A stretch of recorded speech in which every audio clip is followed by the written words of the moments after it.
Hi, my name is Joe Holmes. I'm a real estate investor. I work with H&M Realty Group, and we're here talking about wholesaling. In this segment, we're going to talk about the property itself and what you need to find out about the property before you put it under contract. Obviously, the biggest thing is what loans are on the property, whether it's a first, second, third,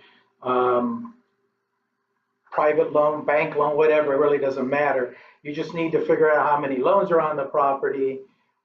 What is encumbering that property, because you're going to need to use that in your calculations to figure out if you can buy this place. Okay.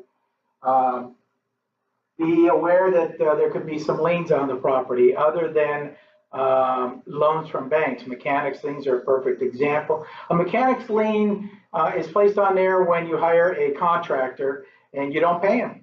And so he has the right to lien your property, and whenever you decide you're going to do something to refinance it or sell it, you have to pay that off, okay? And so that's why that lien's on there. Same thing with tax liens, child support liens. What you have to be very careful with tax liens is even at the courthouse steps, when you're buying a property with the first trustee wipes everything out behind it, whatever's recorded after the first trustee, except for tax liens, state, federal, county property tax liens, things like that. All those are there. You have to pay them. I purchased homes at the courthouse steps before, and believe me, I paid my share of property tax liens, U.S. State income tax liens, state liens for other people. Again, flipping properties is a numbers game. You just put that into the numbers and go forward from there. So. In the process of doing this, let's say, let me give you some examples here. So you have a property, with an ARV of 500,000, ARV, and you're talking to this person, and the most you can pay, let's say, is 350,000 is your maximum allowable offer. And there's a first trustee for 300,000, first trustee, and I won't get any more difficult than this, but let's say there's a mechanics lien for 10,000, mechanics lien down here. Okay, so to buy this property, you're going to need to pay off this portion down here. Okay, you need to make sure that that's all accounted for. So, because when you go into escrow, the first trustee has to get paid off, and the mechanics lien will also have to get paid off. So the minimum that this guy can sell the house for is 310,000.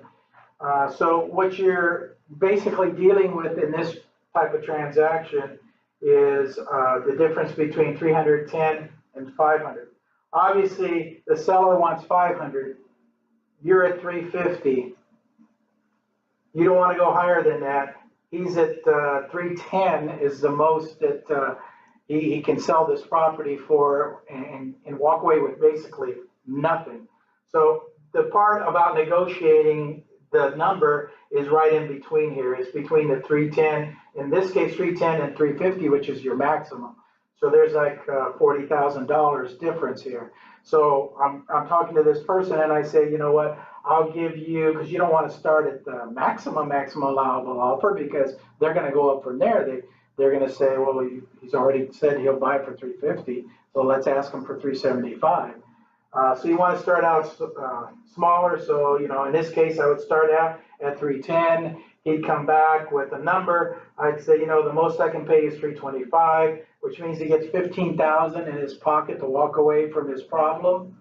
And then that's a decision that he can make, and he or she can make, and that's why you're there to negotiate that transaction at that point. The other thing I will say is that mechanics liens and some child support liens are negotiable. So in this transaction, you owe 10,000 to the mechanic, and you call them up and you say, hey, I know you're owed 10,000 on this. I'm trying to buy the property, but the numbers aren't working correctly. What about if we just pay you 5,000 for this? Is that okay? And the mechanic the contractor may say, you know what, I've been waiting for this money for 5 years, 6 years. My choice is to either wait longer or take you up on your deal. Yeah, I'll do it for 5,000. So now you've saved yourself another 5,000. So negotiate with these people as well. Child support, there's a little bit of negotiation that could possibly go on because a lot of this stuff comes from the court.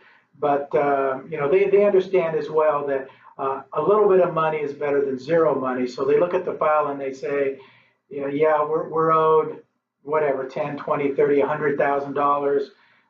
If we can get, you know, $75,000, $50,000 for the mother and the children, that's better than not getting anything at all. So it's just a negotiation process.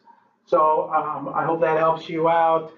Definitely you need to know information about the property.